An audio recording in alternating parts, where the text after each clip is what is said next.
They come for glory. They leave with immortality. Ignite is back.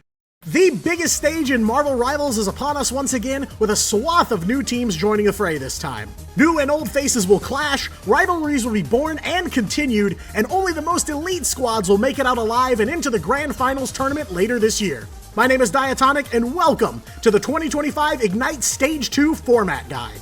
Before we discuss how Stage 2 will work, let's talk about how these teams got here. Dozens of the best teams and competitive rivals from across 5 different regions have all battled their way here. Teams that qualified for the playoffs in Stage 1 were automatically extended invitations to Stage 2. For newcomer teams, they've battled their way into Stage 2 through a combination of Season 2 of the Marvel Rivals Championship, as well as 2 separate qualifier tournaments. We unfortunately don't have time to introduce every single team to you here, but if you're interested in seeing who's competing, be sure to check out the Rivals Report right here on this channel, where we've profiled all the newcomer teams in Stage 2, as well as provided brief overviews of the returners. For all teams competing in Stage 2, the battle begins with the Group Stage. Each region will be split into Group A and Group B.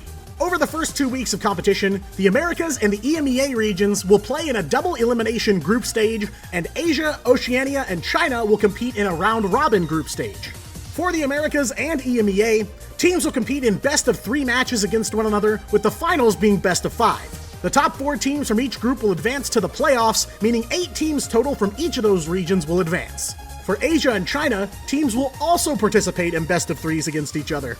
Then, at the conclusion of those 2 weeks of play, the top 4 teams from each group will also advance to the playoffs, making for an 8-team playoff bracket in those regions as well.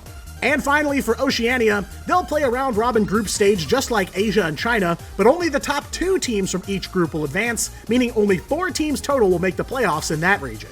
The playoffs across all regions will be a double elimination bracket, with all matches except for the finals being best-of-5s. The finals for each region's playoffs will be a best-of-7 to determine the Stage 2 champions. On the line in Stage 2 is yet again a piece of a staggeringly large prize pool across the board, with $250,000 on the line in both the Americas and EMEA, with the prize amount trickling down by region from there.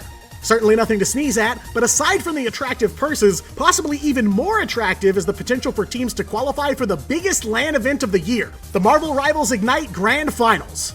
It's shaping up to be even bigger than the mid-season finals, with qualifiers being the top 4 teams from the Americas, the top 3 teams from EMEA, the top 2 teams from both Asia and China, and the champion team from Oceania. Stage 2 will be held fully online, with the entire event from start to finish being live streamed on both the official Marvel Rivals Twitch and YouTube channels. You can also catch recaps of each week's action right here on the Diatonic YouTube channel through the Rivals Report, releasing every Monday night at 9 p.m. Eastern. Live and let die! Welcome back to Marvel Rivals Ignite, and welcome to Stage 2.